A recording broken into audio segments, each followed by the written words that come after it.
Hi, this is Trepacer. Welcome to Trepacer Saturday Horror Reviews.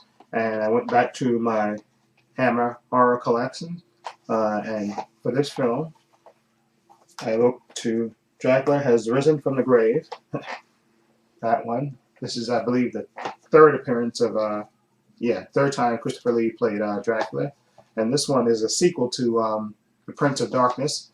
And in that movie, if you saw that movie, you know how he died. He was basically trapped beneath icy waters. Okay, and so this movie takes place like a year later, and of course the people are still terrified of Dracula even though he's dead. You know, his castle's still there, and the people, and even the priest, the local priest is really, is just terrified, and he's drinking. He has drinking problems. He works with a mute young boy, and basically what happens is the Monsignor comes to the town to check up on the priest, and he finds out that nobody's in church, and that the priest is drinking, and obviously people are still fearing Dracula even though he's dead and dead and buried as of the last film. They're still fearing him. So the Monsignor takes the priest and basically drags him up and takes the cross from his church and said, we're gonna go to Dracula's castle, and we're gonna exorcise now this the castle and put the rest this, so that way the people will go to church and stop being afraid of Dracula. Okay, so they proceed up the mountain to Dracula's castle, and of course the priest, who's very weak and a drunk, basically he stops halfway up and goes, so listen, I can't go any further.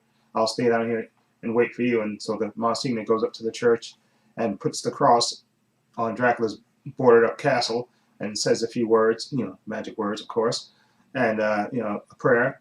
And on a stormy night, as usual, what you expect in these horror films, and basically exercises, Dracula's, exercises the castle and says the words and has the cross on the big gigantic cross, on the front of the gate of the castle. Meanwhile, the priest, who's the drunk, is down at the lower level. He's drinking, and obviously he slips while he's on the mountains, and he kind of falls down and cuts his head. And of course, he happens to land where else would he land?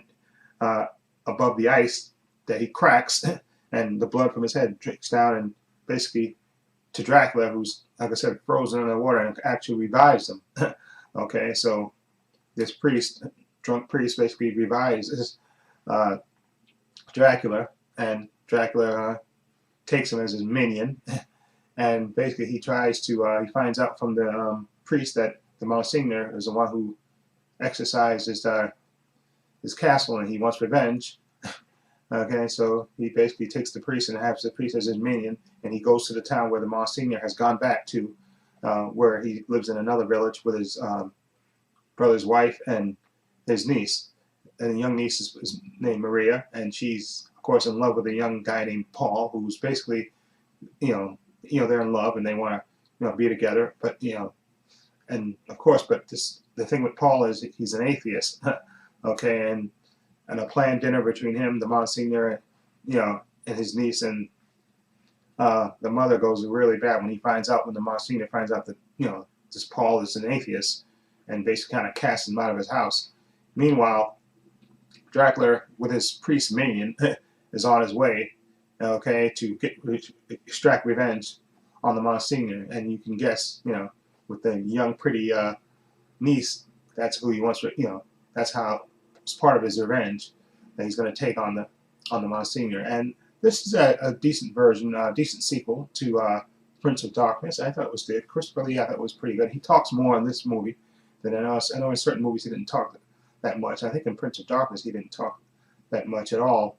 But in this movie he has a few more lines and stuff, and you have a nice atmosphere of people, and you have the pretty young girl played by Veronica Carlson, and the atheist played by Barry Andrews. I thought did a good job, and also the Rupert Davis, who plays the Monsignor. I thought he did a great job, and also Evan Hooper, who plays the priest, becomes Dracula's minion. I thought he did a good job showing that when a man loses faith, and he's open to temptation, by being corrupted by Dracula. I thought did a good job as that, and overall it has good atmosphere in it and good bloody. And Christopher Lee, as usual, does a great job. As Dracula, just a haunting figure in this, and I liked it a lot. So I'm going to give Dracula Has Risen from the Grave a 7. I think it's a decent sequel to Prince of Darkness, and definitely worth getting and watching. Okay, I love the Hammer horror film, so I definitely could give Dracula Has Risen from the Grave a 7. Okay. Anyway, let me know what you think. If you've seen Dracula Has Risen from the Grave, what do you think of it?